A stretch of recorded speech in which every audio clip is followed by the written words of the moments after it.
The Korean New Wave was a response to the changing of political and cultural setting of South Korea at the time. During this time, the government enacted the motion picture law, restricting the number of imported and produced films. They wanted more domestic movies, only which pushed propaganda and the government's agenda. It's limited the content by restricting communism and acidity topics and anything that could harm the country's image. One of the major newspapers in Korea wrote in an editorial that Korea needs a law to prohibit acts of spreading false information with the purpose of putting national security or public welfare at risk, a law that will not violate the Constitution. The European and American films kept the Korean film screens occupied. The Korean government was under pressure to liberalize its important policies and financial markets for all industries.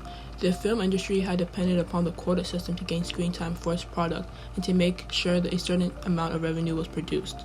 The production of Hollywood blockbuster films itself was a continuous threat to the film industry of Korea, not only in terms of its decreasing market share, but also down to the question of its survival. The market share was witnessing a downward trend because the Korean films were produced with a low budget and low quality in the face of blockbuster films produced by Hollywood.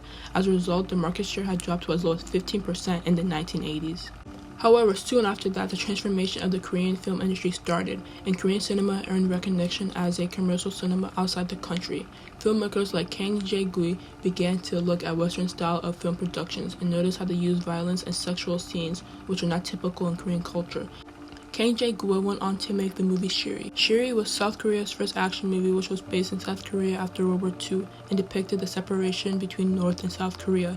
By mixing both Western themes and incorporating their own culture and problems at the time, Shiri sold more tickets than the Hollywood movies Titanic and Matrix domestically. This movie would be the turning point in the Korean New Wave. They began to focus on quality, popularity, and cultural significance. The government aided the media industries, broadcasting stations, and networks to expand and promote the Korean pop culture internationally. The main aim behind this action was to boost up the Korean economy and develop a positive national image. The government was successful in achieving both of these aims. Filmmakers like Bong Joon-ho and Park Chan-wook became very prominent in the movement of the New Wave. Bong Joon-ho focused heavily on real problems that were going on around him. Taking inspiration from the movie Snowpiercer, Bong Joon-ho used social class as the main point in his movie Parasite.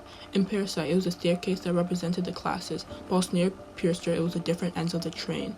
Bong Joon-ho does not only present the plot straight out, but his work is also funny, heartbreaking, witty, and cynical, and has great filming techniques such as blocking. His work, The Memories of Murder, takes inspiration from real-life events. It is based primarily on unsolved homicides that were happening in Korea at the time. The film also depicts how the police abuse power with violence. This was the time for filmmakers in South Korea to express the difficulties and hardships they were experiencing. Bong Joon-ho says, 격렬하고 여러 가지 격동과 극단적인 일들 많이 겪으면서 살아왔기 때문에 그게 자연스럽게 드러나는 것 같아요. 의식하지 않아도. 그리고 그런 자극이 강한 영화들을 또 관객들이 되게 쉽게 잘 받아들여요. 그러니까 So the Korean New Wave directors are difficult to group inside a single disposition or tend to see outside the large category of auteur art films. The work of the filmmakers during this time did not go unnoticed. Park Chan-wook Old Boy won the Grand Prix at 2004 Cannes Film Festival. It won this because of the shocking violence, plot twist, and its smooth transitions, and the excitement that never died down. Roger Ebert even commented on this film saying, "It is sexuality and violence. This is the kind of movie that can no longer easily be made in the United States." Bong Joon-ho's Parasite was nominated and won 6 Academy Awards, and also won the Golden Palm and became the first Korean film to do so. South Korea, one of the biggest players in the film industry right now, has and is continuing to take over the film industry with a unique style of interpreting culture and mixing of style in movies.